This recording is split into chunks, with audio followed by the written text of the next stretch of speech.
Vinci Énergie, issu de rapprochements successifs, d'acquisitions et de diversification, a traversé près de 3 siècles d'histoire. L'histoire de Vinci Énergie, elle est bluffante, elle est source d'émerveillement. Et c'est avant tout une histoire vivante.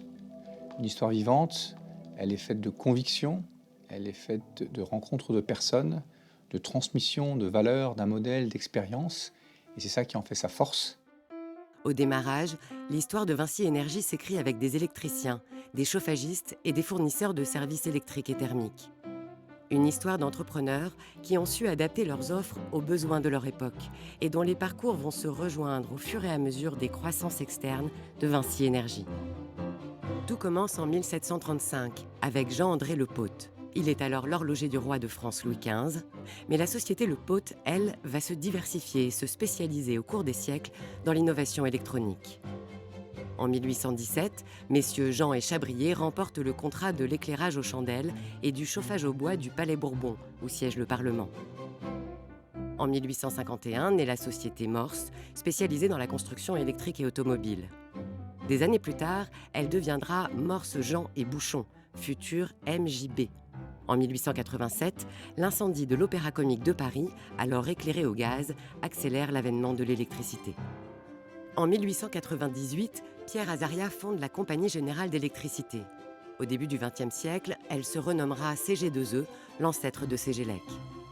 La modernité, la construction de nouveaux types de bâtiments et la recherche dans l'industrie marquent les années 50 partout en Europe. L'industrie poursuit son expansion et réalise des avancées technologiques. SDEL, Tinzini, G+H, Comsip Entreprises et Nickel contribuent à construire l'industrie nucléaire.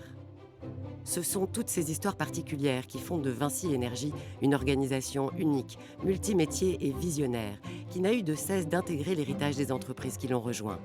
Au début des années 70, la société va connaître sous l'impulsion de ses dirigeants comme Guy Richard et Henri Delay de profondes mutations. Je suis arrivé le 8 février 1973 à la porte de la Chapelle, chez MJB, Morse Jean et Bouchon, et donc qui était en perte. Et le premier rendez-vous que j'ai eu, c'était l'après-midi, où le banquier venait me dire qu'ils allaient couper les crédits. L'après-midi où je suis arrivé, je m'en souviens. Notre boulot pendant un certain nombre d'années, c'était de mettre en place des règles de gestion avec tout ce qui va avec, sans se préoccuper d'autre chose ou presque pas. Voilà. On était pauvres comme job, pas les moyens de renouveler un seul véhicule, des bureaux qu'on venait tapisser nous-mêmes le week-end, enfin, etc. Quand je vois ça aujourd'hui, quel chemin parcouru. Dans ces années 70, l'entreprise MJB se renforce et se structure. Le marché des équipements électriques se transforme. Au même moment, CG2E fusionne avec les départements d'entreprises électriques d'Alstom et de la SGE Futur Vinci pour créer CG2E Alstom.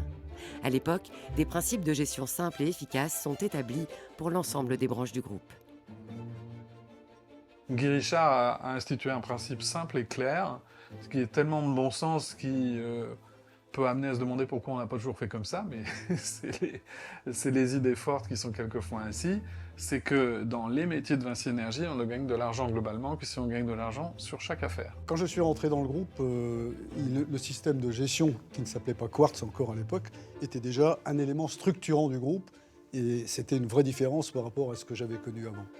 Forte de ces principes, l'entreprise se développe et en 1984, elle devient GTIE, issue du rapprochement des entreprises MJB, Garzinski-Traploir et Fournier-Groppo. GTIE, futur Vinci Énergie, est alors filiale de la Compagnie Générale des Eaux. Santerne rejoindra GTIE un peu plus de 10 ans plus tard. Cette organisation cherche alors un nom pour définir ce système de gestion unique en son genre. C'est mars 1992, on décide effectivement de codifier, d'enseigner ces règles de gestion. On décide de les appeler Quartz, et puis à partir de juin 1992, les formations ont été inscrites au catalogue de l'Académie, et si je suis bien informé, ça s'est jamais arrêté depuis. Durant les années 80 et 90, GTIE connaît une croissance externe sans précédent. Le groupe reprend en France de nombreuses entreprises régionales. En Europe, GTIE fait ses premières acquisitions au Royaume-Uni, avec Libisli et Derritend. aux Pays-Bas avec Staren, Lintronix et Van der Linden. Durant les années 90, les activités de contrôle industriel renforcent l'implantation du groupe en Allemagne. L'arrivée de SDEL, avec Controlmatic, apporte également de nouvelles implantations dans le pays. Aujourd'hui piliers de Vinci Énergie, les chefs d'entreprise et les responsables d'affaires sont alors mis en avant dans une structure reposant sur un modèle décentralisé, unique en son genre.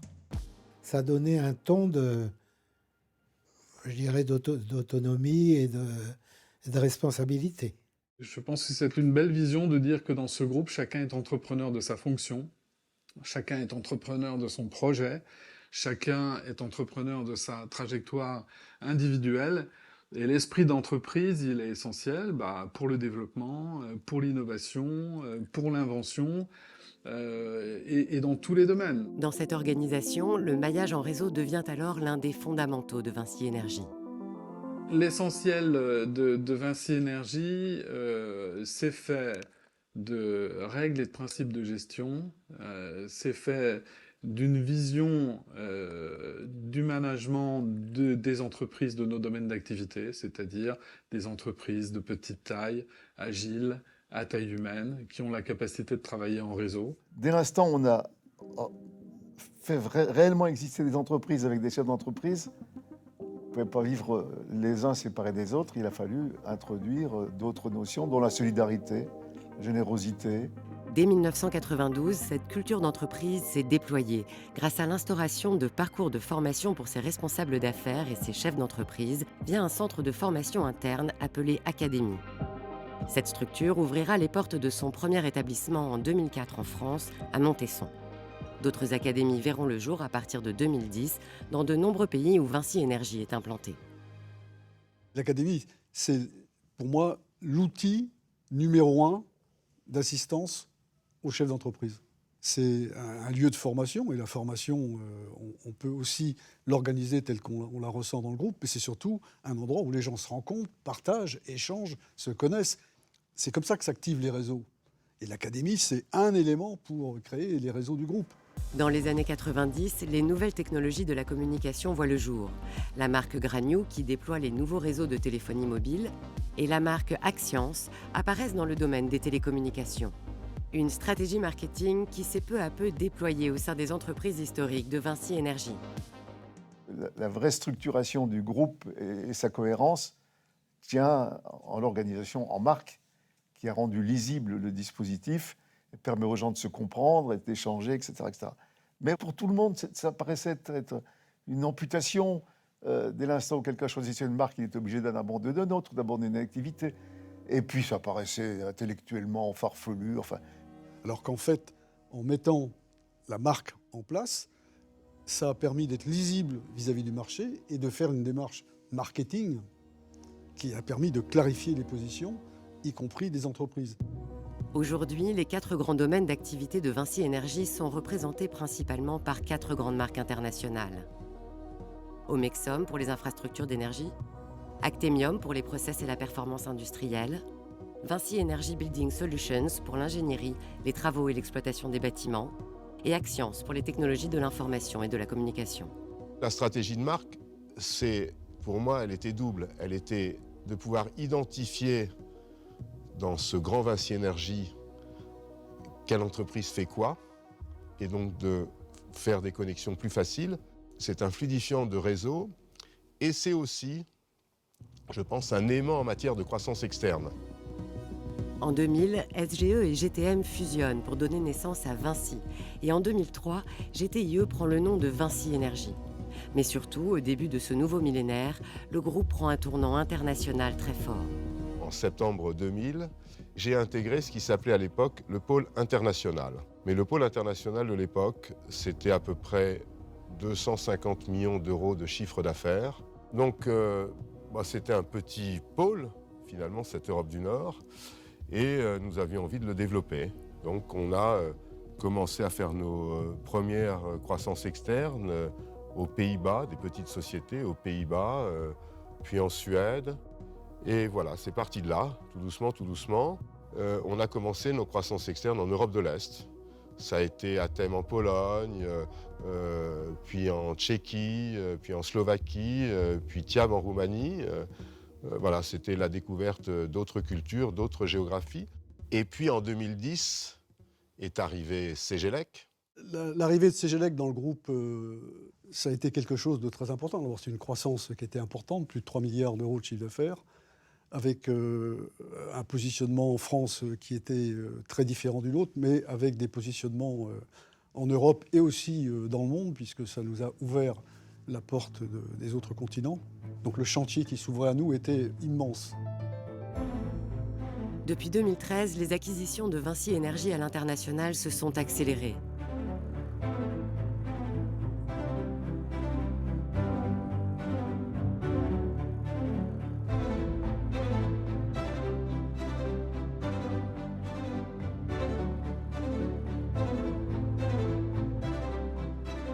En 20 ans, près de 400 entreprises dans les infrastructures d'énergie, l'industrie, les solutions au bâtiment ou encore l'ICT, répondant aux enjeux de transition énergétique et de transformation numérique, ont ainsi rejoint Vinci Énergie à travers le monde.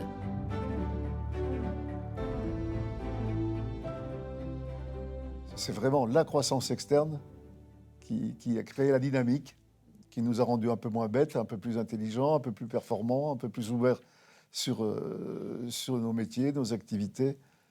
Je crois que c'est ça qu'il faudrait retenir. Mais ça, l'idée de base, c'est Guy Richard qui a dit on va acheter des boîtes. Bon, pourquoi pas. Personne n'y croyait.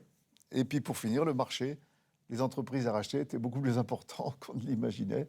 Et c'est pas fini. On en était à l'époque à combien c'était 50 filiales, je crois. Je me souviens que M. Dejoigny, le patron de la Générale des Eaux, dont on était filiale, lui avait dit, mais M. Richard, quand vous serez à 100, vous allez continuer comme ça 100 entreprises, sous-entendu, ça va pas, quoi. Il y en a 2000 aujourd'hui. Hein. Cette stratégie de croissance externe a depuis été poursuivie par l'ensemble des dirigeants de Vinci Énergie, dont Xavier Huillard, devenu président-directeur général de Vinci en 2010 et qui a dirigé Vinci Énergie de 2002 à 2004. À chaque fois, ça a été des sauts quantiques, des Big Bang, qui permettent aujourd'hui d'avoir le Vinci Énergie magnifique que nous connaissons. Au-delà des acquisitions, depuis près de 2 siècles et grâce à l'enthousiasme de ses équipes, Vinci Énergie n'a cessé de consolider son modèle. À partir des années 2000, Vinci Énergie s'est développé hors de France.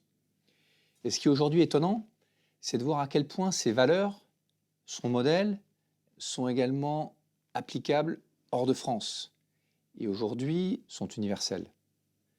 Ce qui est important, c'est de rester attaché à nos convictions, attaché à nos valeurs, attaché à notre modèle, à notre décentralisation, à nos entreprises à taille humaine, mises en réseau. C'est notre capacité à nous renouveler, à nous régénérer, à transmettre ces valeurs, à transmettre les recettes qui ont fait notre succès, qui sont le succès de demain. Aujourd'hui, les entreprises de Vinci Énergie sont plus que jamais positionnées au cœur de la transformation du monde. Elles apportent à leurs clients des solutions sur mesure et multitechniques au sein d'un groupe dont l'identité est profondément ancrée dans des valeurs de confiance, d'entrepreneuriat, de solidarité, d'autonomie et de responsabilité. Plus que des mots, ces valeurs guident l'ensemble des équipes de Vinci Énergie au quotidien dans leurs attitudes et leurs actions. Elles sont indissociables de la réussite de Vinci Énergie.